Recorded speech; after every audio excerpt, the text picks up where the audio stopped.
Hello दोस्तों, GK competition academy के इस यूट्यूब चैनल पर आप सभी का हार्दिक स्वागत है। तो दोस्तों, आज की इस क्लास में, आज की इस वीडियो में हम बात करेंगे अनुप्रास अलंकार के बारे में तथा अनुप्रास अलंकार के भेदों के बारे में। तो फ्रेंड्स, चलते अपने टॉपिक की तरफ। आज का टॉपिक है हमारा अनुप्रास अलंकार। देखिए दोस्तों, अनुप्रास अलंकार की सबसे पहले हम बात करेंगे परिभाषा की, फिर बात करेंगे उसके भेदों की। भेद कौन कौन से हैं, परिभाषा क्या होती है तथा उनके उदाहरण क्या होते हैं और उनमें डिफरेंस यानी अंतर क्या है। यानी जो अनुप्रास अलंकार एकमात्र ऐसा अलंकार है जिसके भेदों से भी क्या पूछे जाते हैं, प्रश्न पूछे जाते हैं और उनमें डिफरेंस क्या होता है, अंतर क्या होता है, उन सभी के बारे में आज की इस क्लास में हम जानेंगे। देखिए, सबसे पहले हम बात करें अनुप्रास अलंकार की परिभाषा की, तो सबसे पहले हमें यह जानना आवश्यक है कि जो अनुप्रास शब्द है ये किस प्रकार बना है। तो याद रखें दोस्तों कि जो अनुप्रास शब्द है अनुप्रास अलंकार का, इसके दो शब्दों से मिलकर बना है। आपको पता होगा अनुधन प्रास। क्या होता है? अनुधन प्रास। अनु का तात्पर्य होता है पीछे। क्या होता है? अनु का तात्पर्य पीछे, और प्रास का मतलब होता है वर्ड, यानी पीछे आने वाले वर्ड। यानी अर्थात जिस अलंकार में वर्ड क्या आए, पीछे से आए, पीछे आए, यानी वर्णों की क्या हो, आवृत्ति हो, बार बार आए। या प्रास का मतलब हम कह सकते हैं वर्णों की आवृत्ति, यानी पीछे क्या हो, वर्णों की, वर्ड की आवृत्ति हो, आवृत्ति। प्रास का मतलब ये भी कह सकते हैं हम कि वर्णों की आवृत्ति। यानी अनु का मतलब पीछे और प्रास का मतलब वर्णों की आवृत्ति। यानी जिस अलंकार में किसी वर्ड के पीछे उसी वर्ड की क्या हो, वर्णों की आवृत्ति हो, उसको हम क्या कहते हैं, अनुप्रास अलंकार कहते हैं।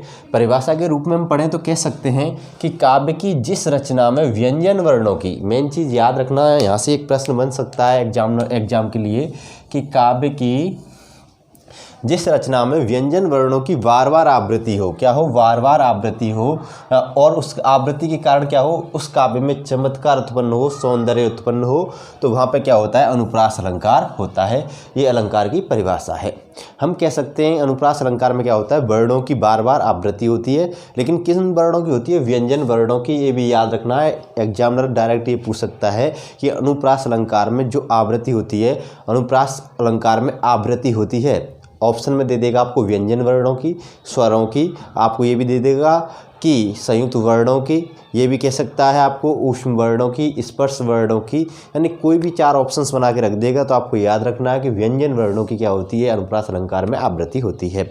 उदाहरण के लिए हम देखें तो ये हमारे उदाहरण दिए गए हैं। उदाहरणों में सबसे पहला उदाहरण है, चारू चंद्र की चंचल किरणें खेल रही थी जलथल में। देखिए, तो इन पंक्तियों में, इस पंक्ति में चा वर्ड की क्या हो रही है, बार बार आवृत्ति हो रही है। चारू चंद्र की चंचल किरणें खेल रही थी जलथल में। तो यहाँ पे क्या हो रहा है, चा वर्ड की बार बार आवृत्ति हो रही है। इस आवृत्ति के कारण इन पंक्तियों में या इस पंक्ति में क्या कह सकते हैं हम, कौन सा अलंकार है, अनुप्रास अलंकार है। नेक्स्ट अगला पॉइंट्स देखें, तरनी तनुजा तट तमाल तरवर बहु छाए।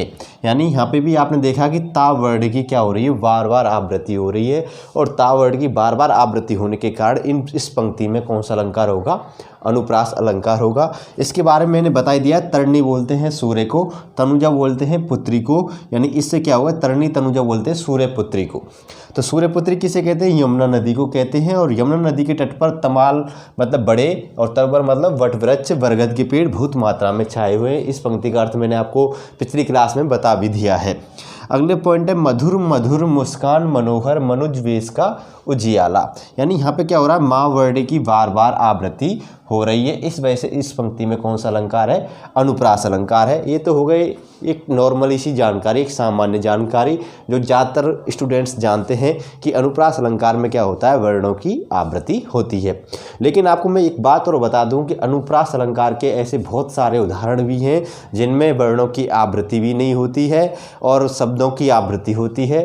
तब वहाँ पे क्या करना है, कन्फ्यूजन क्या होता है इनमें, डिफरेंस क्या है इनके भेदों में, तो उनके भेदों को पढ़ना आवश्यक है। और इन भेदों में भी हम बात करें तो सबसे जो इम्पोर्टेंट भेद है इसका, एक तो ये लाटानुप्रास में से खूब प्रश्न पूछे जाते हैं, और एक वृत्त्यानुप्रास, इसमें से भी प्रश्न पूछे जाते हैं। ये दोनों जो भेद हैं इनमें से सबसे ज़्यादा एग्जाम्पल्स पूछे जाते हैं। स्टूडेंट कन्फ्यूज ज़्यादातर लाटानुप्रास के भेदों में होता है। लाटानुप्रास के जो उदाहरण होते हैं लाटानुप्रास के, उन उदाहरणों में स्टूडेंट ज़्यादातर क्या हो जाता है, कन्फ्यूज हो जाता है। अब वो डिफरेंस क्या है उनके बारे में हम आगे बात करेंगे।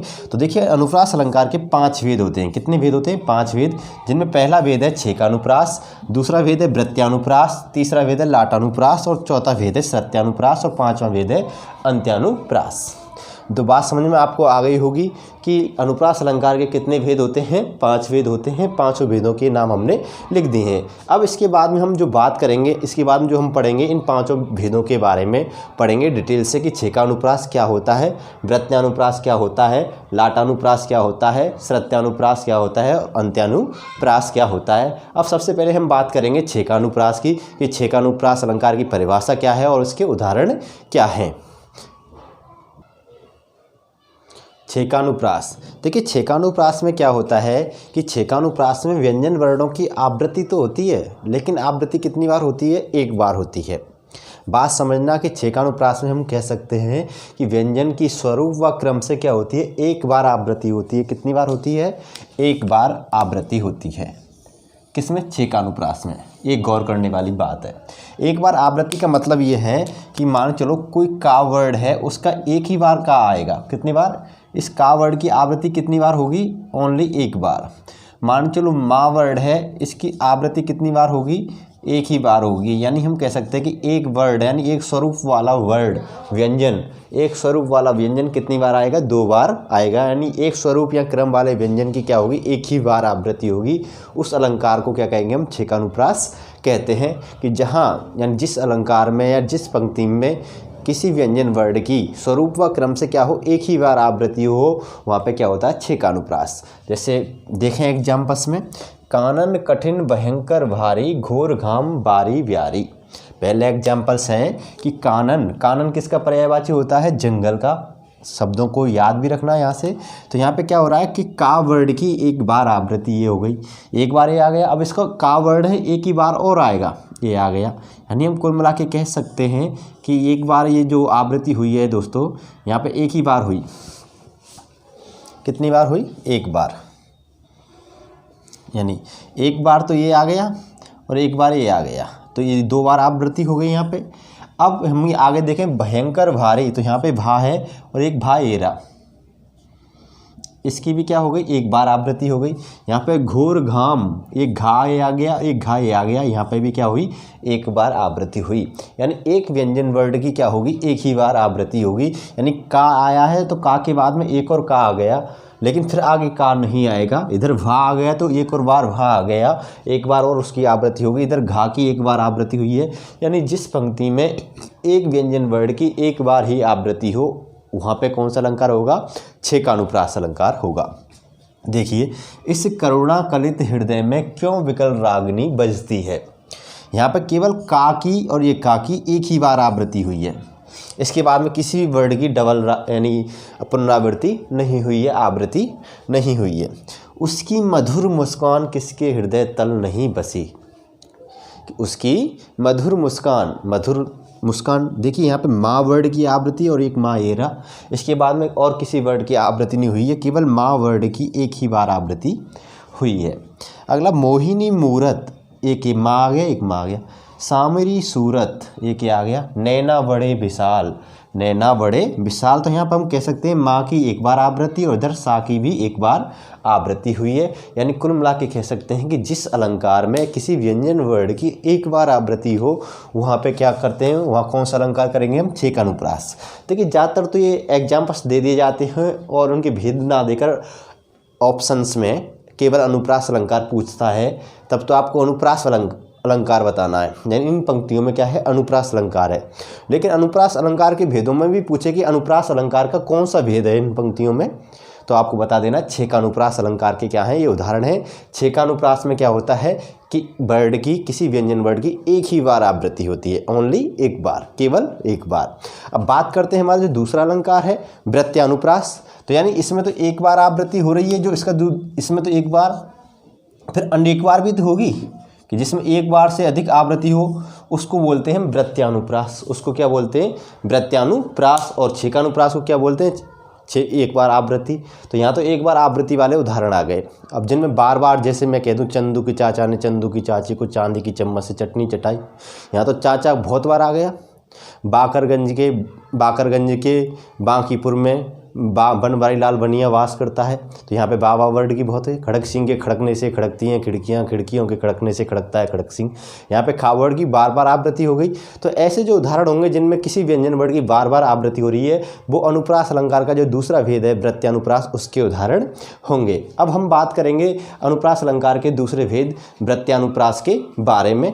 तो देखिए दोस्तों, वृत्यानुप्रास की परिभाषा और भेद इस प्रकार हैं। तो बात समझ में आई होगी आपको कि वृत्यानुप्रास में क्या होता है, व्यंजन वर्णों की बार बार आवृत्ति होती है, जबकि छेकानुप्रास में एक ही बार आवृत्ति होती है।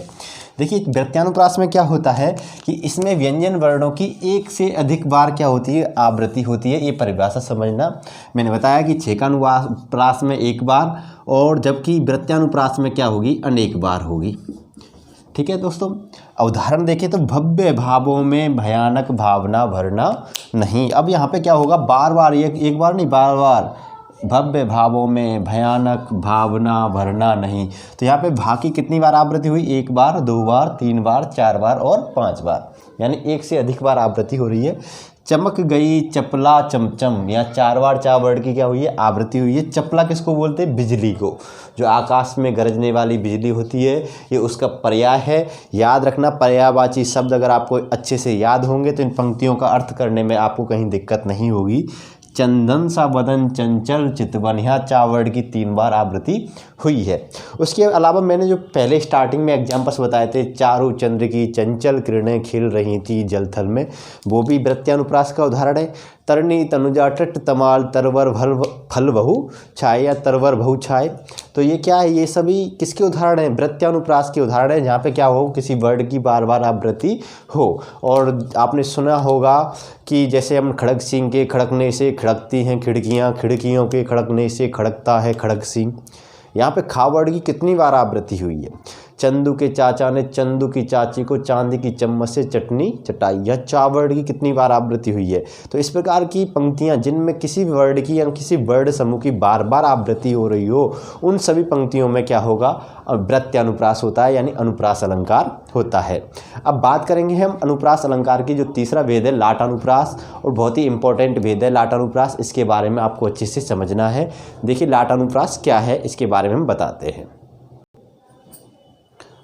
लाटानुप्रास में क्या होता है दोस्तों कि लाटानुप्रास में वर्णों की आवृत्ति ना होकर शब्दों की आवृत्ति होती है, और यही विशेषता इसको क्या बनाती है, बहुत ही महत्वपूर्ण बनाती है एग्जाम्स की दृष्टि से। देखिए लाटानुप्रास अनुप्रास अलंकार का भेद है एक। इसमें क्या होता है दोस्तों कि कोई शब्द, कह सकते हैं हम कोई भी शब्द क्या होता है, या तो दो बार आए या दो से अधिक बार आता है, और अनेक बार, जितनी भी बार आता है उसका क्या होता है, अर्थ अनेक बार, यानी और अर्थ अनेक बार क्या होता है, एक ही होता है। क्या होता है, एक ही होता है, सेम होता है, परंतु तात्पर्य में भेद होता है। क्या होता है, तात्पर्य थोड़ा सा डिफरेंस होता है कि भेद तो, अर्थ तो दोनों का क्या होगा, एक होगा, पर तात्पर्य दोनों का कहने का क्या होगा, अलग अलग होगा। वहाँ पे क्या होगा, लाटानुप्रास अलंकार होगा। अब देखो समझना दोस्तों कि हमारी हिंदी में तीन अलंकार ऐसे हैं जहाँ पे शब्दों की क्या होती है, आवृत्ति होती है। एक अलंकार और है हमारा, जैसे हम कह सकते हैं यहाँ पे समझना कि एक तो है लाटानुप्रास, लाटानुप्रास, लाटानुप्रास, और एक है हमारा यमक, और एक है पुनरुक्ति प्रकाश, पुनरुक्ति प्रकाश। तो इन तीनों अलंकारों में क्या होता है कि शब्दों की आवृत्ति होती है। यहाँ पे क्या होगा, शब्द मान चलो एक शब्द है, दो बार आया, तो पर दोनों का अर्थ क्या होगा, सेम, समान। यमक अलंकार में क्या होते हैं कि मान चलो कोई शब्द है, दो बार आया, पर दोनों बार उसका क्या होगा, अर्थ भिन्न होगा, अलग होगा, भिन्न होगा। और पुनरुक्ति प्रकाश में क्या होता है कि दोनों के मध्य, यानी दोनों क्या होंगे, पास पास होंगे, दोनों पास पास होंगे और अर्थ एक ही होगा, एक ही होगा। अब देखिए क्या होता है कि लाटानुप्रास और यमक अलंकार का ज़्यादा डिफरेंस होता है कि यमक अलंकार में, जैसे मैं एग्जांपल्स के लिए यहाँ पे बता दूँ कि यमक अलंकार में यहाँ पे आएगा कनक कनक, ते 100 गुनी मादकता अधिकार। यहाँ कनक कनक 2 बार आया, लेकिन एक कनक का अर्थ सोना, एक कनक का अर्थ क्या हुआ धतूरा, यानी दोनों में अर्थों में क्या है, दोनों शब्दों के अर्थ अलग अलग है। लेकिन यहाँ पे क्या है कि जैसे मनुष्य, वही मनुष्य के लिए मरे, तो इसका भी अर्थ मनुष्य है और इसका अर्थ भी क्या है, मनुष्य है। दोनों के अर्थ सेम है यहाँ पर। जैसे हम यहाँ कहते हैं आदमी हूँ, आदमी से प्यार करता हूँ, तो दोनों का अर्थ ही आदमी है, मनुष्य के लिए पुरुष के लिए प्रयोग किया गया है, दोनों का अर्थ क्या है यहाँ पर, सेम है। तो यार बात समझना, यहाँ पे मेरी कहने का तात्पर्य ये है कि लाटानुप्रास में क्या होता है कि शब्द की आवृत्ति तो होती है, लेकिन शब्दों का अर्थ क्या होता है, सेम होता है। जबकि यमक अलंकार में क्या होता है, शब्दों की आवृत्ति तो होती है, लेकिन हर बार उस शब्द का क्या होता है, अर्थ अलग अलग होता है, अर्थ भिन्न होता है, अर्थ डिफरेंस होता है।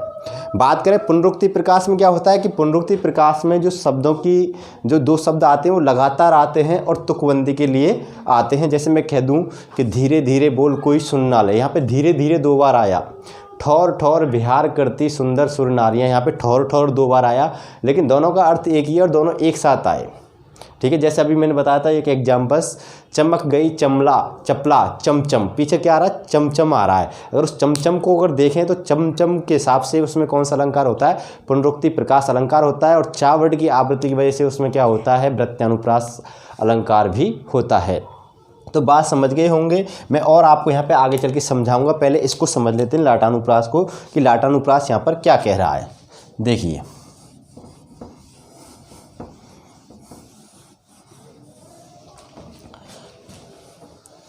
देखिए, मनुष्य वही जो मनुष्य के लिए मरे, यहाँ पे यार कोई भी शब्द होगा उसकी आवृत्ति होगी। अब यहाँ पे क्या है, वर्णों की आवृत्ति नहीं हो रही, जबकि स्टूडेंट के दिमाग में तो ये रहता है कि अनुप्रास अलंकार में क्या होता है, वर्णों की आवृत्ति होती है, और वही यही समझ के एग्जाम में बैठता है और एग्जाम में जाता है। लेकिन वो यहाँ देखता है कि मनुष्य यहाँ पे आ रहा है और मनुष्य भी यहाँ पे आ रहा है, तो इसका मतलब एक शब्द 2 बार आ गया, वो यमक अलंकार करता है इसमें, और यही उसके क्या होता है, गलती का कारण बनता है, यही उसकी माइनस मार्किंग का कारण बनता है। वही यही चीज़ जो फुल जानकारी यानी अधूरी जानकारी क्या होती है, शैतान का घर होती है। उसी प्रकार मैं बता दूं तो कंप्लीट जानकारी होनी चाहिए। यहाँ मनुष्य का भी सेम अर्थ है और मनुष्य का भी सेम अर्थ है, लेकिन तात्पर्य यहाँ कह रहा है मनुष्य वही जो क्या हो, मनुष्य के लिए मरे। जो मनुष्य के लिए मरे वही मनुष्य है, जो मनुष्य के लिए नहीं मरता है वह मनुष्य नहीं माना जाता है। इस प्रकार इनका तात्पर्य अलग है, लेकिन शब्दों का अर्थ एक है। आदमी हूँ और आदमी से प्यार करता हूँ, मैं आदमी हूँ तो आदमी से ही तो प्यार करूँगा, जानवर थोड़ी हूँ, जानवर थोड़ी करेंगे आदमी से प्यार। ठीक है, पंकज तो पंकज। अब देखो ये एग्जाम्पल ऐसा अटपटा इतना सुंदर एग्जाम्पल्स है, इसको पढ़ते ही व्यक्ति के मन में अनुप्रास अलंकार होने की कोई भी संभावना नहीं जागी। जिसको अगर पता ना हो वो डायरेक्टली इसमें क्या करेगा, यमक अलंकार करेगा, क्योंकि यमक अलंकार में क्या होता है, शब्दों की आवृत्ति होती है। कि पंकज तो पंकज यानी कमल तो कमल, मृगांक भी है मृगांक री प्यारी, यानी चंद्रमा भी है चंद्रमा को सी प्यारी। मिली ना तेरे मुख की उपमा, यानी तुम्हारे जैसे मुख की उपमा किसी की नहीं मिली। देखी वसुधा सारी, यानी वसुधा का मतलब पृथ्वी, देखी पृथ्वी सारी। तो याद रखना, पंकज यानी कमल और मृगांक मतलब चंद्रमा।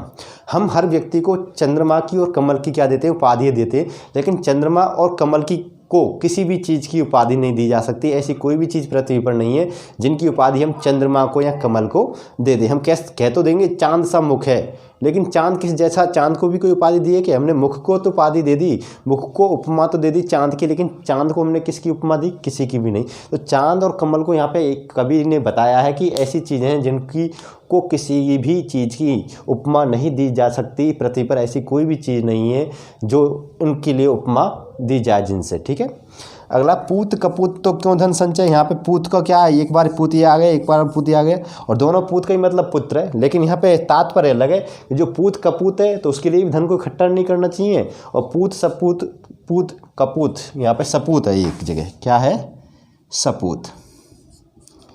पूत कपूत तो क्यों धन संचय, पूत सपूत तो क्यों धन संचय। अगर पूत कपूत है तो उसके लिए भी धन को इकट्ठा नहीं करना चाहिए। अगर खराब है तो वो क्या करेगा, धन को वैसे ही उड़ा देगा। और पूत सपूत है यानी अच्छा है तो वो कमा के काफ़ी पैदा कर लेगा, तो धन को संचय क्यों करें हम।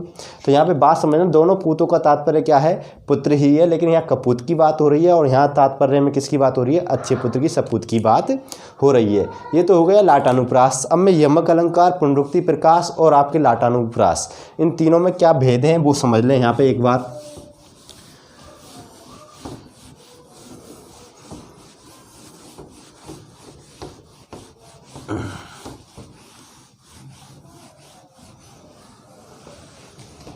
देखिए कि मान के चलो एक एग्जाम्पल्स मैंने यहाँ पे लिख दिया, लड़का तो लड़का होता है।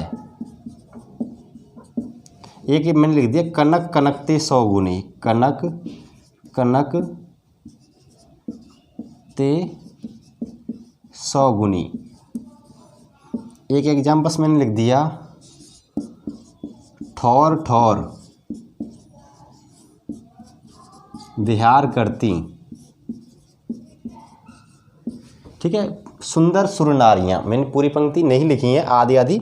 देखिए लड़का तो लड़का होता है, लड़का क्या होता है, लड़का ही होता है, लड़की नहीं होता है। उसके अगर यहाँ पे बात दोनों को तात्पर्य, लड़का का मतलब भी लड़का है, लड़की का भी मतलब लड़का, लेकिन तात्पर्य कैसे भिन्न होता है कि लड़का तो लड़का होता है। इसका कहने का तात्पर्य ये हो कि लड़का तो लड़की जैसे ही बात करेगा, लड़कियों जैसी बात नहीं करेगा। लड़का तो क्या होता है, लड़का होता है, और उनकी जो भावनाएं होती हैं वो लड़कों जैसी ही होती हैं। यहाँ पंक्ति कहने का तात्पर्य है। ठीक है, आदमी तो आदमी होते हैं, औरत तो नहीं बनते। तो ये तात्पर्य कहने का मतलब अलग होता है, लेकिन दोनों के अर्थ क्या है यहाँ पे सेम है। इसका भी मतलब क्या है, बॉय है, लड़का है, और इसका मतलब भी बॉय है। लेकिन यहाँ पे कनक कनकते 100 गुनी, मादकता अधिका है, बा खाए बोराए जग बापाए बोराए। तो यहाँ एक कनक का मतलब तो क्या दे दिया है, सोना, और एक कनक का मतलब क्या है, धतूरा। अब यहाँ पे ठौर ठौर मतलब जगह जगह, लेकिन ये दोनों क्या तुकबंदी से एक साथ आ रही हैं, और दोनों ये सेम वर्ड है और एक साथ आ रहे हैं। तो उन जगह पे, यानी जहाँ पे एक शब्द 2 बार आए या 3 बार आए पर लगातार आए, कैसे आए, लगातार आए, तुकबंदी के साथ में आए, और दोनों का अर्थ क्या हो, समान हो, तो ऐसी जो होंगी, जैसे हम कह सकते हैं कि धीरे धीरे बोल कोई सुन ना ले, हौले हौले से हवा चलती है, हौले हौले साथ साथ आया, धीरे धीरे बोल कोई सुना, धीरे धीरे साथ आया। तो जो ऐसी पंक्तियाँ होंगी उनमें तो कौन सा अलंकार होगा, पुनरुक्ति प्रकाश, पुनरुक्ति प्रकाश अलंकार होगा। बात समझना। और जिनमें कोई भी शब्द 2 बार आ रहा है, अलग अलग आ रहा है, यहाँ पे एक साथ भी आ सकता है या अलग अलग आ सकता है, लेकिन दोनों के अर्थ क्या हो, भिन्न हो। दोनों के अर्थ क्या है, यहाँ पे भिन्न हैं। इस वजह से कौन सा अलंकार हो गया यहाँ पे, यमक अलंकार। और यहाँ पे 2 शब्द आए लेकिन दोनों के अर्थ क्या है, समान हैं, अर्थ समान है। इस वजह से यहाँ पे क्या हो जाएगा, लाटानुप्रास हो जाएगा। बात समझ गए होंगे आप यहाँ पे कि लाटानुप्रास अलंकार, यमक अलंकार और पुनरुक्ति प्रकाश अलंकार में क्या भेद होता है। अब बात करते हैं हम चौथे अलंकार, अनुप्रास अलंकार के चौथे भेद, श्रुत्यानुप्रास के बारे में। श्रुत्यानुप्रास, श्रुत्यानुप्रास में क्या होता है दोस्तों कि इसमें एक उच्चारण स्थान से उच्चारित होने वाले वर्णों की आवृत्ति होती है। जैसे हम कह सकते हैं हमारा एक उच्चारण स्थान, जैसे हमारे कंठ, यानी कंठ से जितने भी वर्ण उच्चारित होते हैं उन्हीं वर्णों की आवृत्ति होगी। हम कह सकते हैं दंत, दंत से एक ही उच्चारण स्थान है, और दंत से उच्चारित होने वाले उन्हीं वर्णों की आवृत्ति हो। मूर्धा, मूर्धा से उच्चारित होने वाले वर्णों की आवृत्ति हो। जीवा, जीवा से उच्चारित होने वाले वर्णों की आवृत्ति हो। ओष्ठ, ओष्ठ से उच्चारित होने वाले वर्णों की आवृत्ति हो। तो ऐसी जो पंक्तियाँ जिनमें एक ही उच्चारण स्थान से उच्चारित होने वाले वर्णों की आवृत्ति होती है, वहाँ पे कौन सा अलंकार होता है, श्रुत्यानुप्रास अलंकार होता है। तो याद रखना कि एक उच्चारण स्थान से उच्चारित होने वाले वर्णों की आवृत्ति हो, वहाँ पे कौन सा अलंकार होता है, श्रुत्यानुप्रास होता है। जैसे हम कह सकते हैं लिट्तुलसानाम दंता, हमारा ये जो तुलसीदास सीदत निषदिन देखत तुम्हारी निटराई, एक उच्चारण स्थान है दंत। कौन सा है, दंत। अब दंत से उच्चारित होने वाले का सूत्र आपको याद होगा, जब मैंने उच्चारण स्थान पढ़ाए थे उसमें बताया था लिट्तुलसानाम दंता। तो इसमें क्या होता है कि लिट्तुल यानी ता वर्ग की, ता, था, दा, धा और ना, और एक सा, यानी इन वर्णों की क्या होती है, आवृत्ति होती है। यानी ये क्या है, जो जितने वर्ण हैं ये वर्ण किसके उच्चारण स्थान है, दंत के उच्चारण स्थान है। इन वर्णों का उच्चारण स्थान कौन सा है, दंत है, दांत हैं। यानी इनसे क्या होता है, इन वर्णों की वर्ण उच्चारित होते हैं दंत से। अब देखिए इन्हीं वर्णों की क्या हो रही है, लिट्तुलसानाम, यानी ला और सा और आएगा यहाँ पे, ला और सा। अब देखिए ता ये रहा, ला ये रहा, सा ये रहा, दा ये रहा, सा ये रहा, सा ये रहा, दा ये रहा, ता ये रहा, ना ये रहा, सा ये रहा, दा ये रहा, ना ये रहा। यानी कुल मिला के बात कह रहा हूँ कि जितने भी वर्ण आ रहे हैं ये सभी वर्ण इनमें इसी ग्रुप में से आ रहे हैं, दंत वर्ड के यानी दंत उच्चारण स्थान के जो जितने भी उच्चारित वर्ड हैं उन्हीं ग्रुप में से आ रहे हैं। इस वजह से इसको हम क्या कहेंगे, श्रुत्यानुप्रास कहेंगे। और अंत्यानुप्रास में क्या होता है कि अंत्यानुप्रास में ऐसा कोई खास कुछ नहीं होता है, और ये भी इतना ज़्यादातर पेपरों में आज तक पूछा भी नहीं गया, इतना इंपॉर्टेंस नहीं है इसमें। तो क्या होता है, केवल जो छंद के चरण होते हैं, पद होते हैं, अंतिम चरण होते हैं, जो अंतिम तुकबंदी होती है, जाए, आए, जाई, गई, गई, कही, अंजन, मंजन, जो लास्ट में तुकबंदी मिल जाए, जैसे चरणों के अंत में समान वर्णों के आने पर अंत्यानुप्रास होता है। चरणों के, ये चरण है एक, ये दूसरा चरण है, और इसमें समान वर्ड क्या है, ई और ये आ रहे हैं, तुकबंदी आ जाए समान। रघुकुल रीत सदा चली आई, प्राण जाए पर बचन ना जाई, तो यहाँ पे क्या तुकबंदी है। ऐसे जहाँ पे चरण के अंतिम जो वर्ड होता है वो समान आ जाए जिस पंक्तियों में, जिस श्लोक में या जिस छंद में, तो वहाँ पे अंत्यानुप्रास अलंकार होता है। तो श्रुत्यानुप्रास को आप विशेष रूप से याद रखना कि श्रुत्यानुप्रास में क्या होता है कि एक ही उच्चारण स्थान से उच्चारित होने वाले वर्णों की आवृत्ति होती है। तो दंत से उच्चारित होने वाले वर्ड कौन से, ता, था, दा, धा, ना, ला और सा। देखिए ये जो वर्ड है, अगर पूरे को हम काउंटिंग करें तो ता, ला, सा, दा, सा, दा, ता, ना, सा, दा, ना, ये जितने भी वर्ड आ रहे हैं ये सभी किससे उच्चारण स्थान है, ये किससे उच्चारित है, ये वर्ड दंत से उच्चारित है। इस वजह से ये कौन सा अलंकार हो गया, श्रुत्यानुप्रास अलंकार हो गया। तो मैंने आज की इस वीडियो में दोस्तों अनुप्रास अलंकार के बारे में अच्छे से बतलाया, अनुप्रास अलंकार के भेदों के बारे में कम्प्लीटली आपको समझा दिया। अब इसके बाद में हम बात करेंगे नेक्स्ट अगली क्लास में, जिसमें हम आपको यमक अलंकार, श्लेष अलंकार, उपमा अलंकार, उत्प्रेक्षा अलंकार, जो अन्य अलंकार हैं उन अलंकारों के बारे में विस्तार से बताएंगे। तो आज की क्लास में दोस्तों बस इतना ही, फिर मिलते हैं नेक्स्ट अगली क्लास में। तब तक के लिए अलविदा, नमस्कार, धन्यवाद।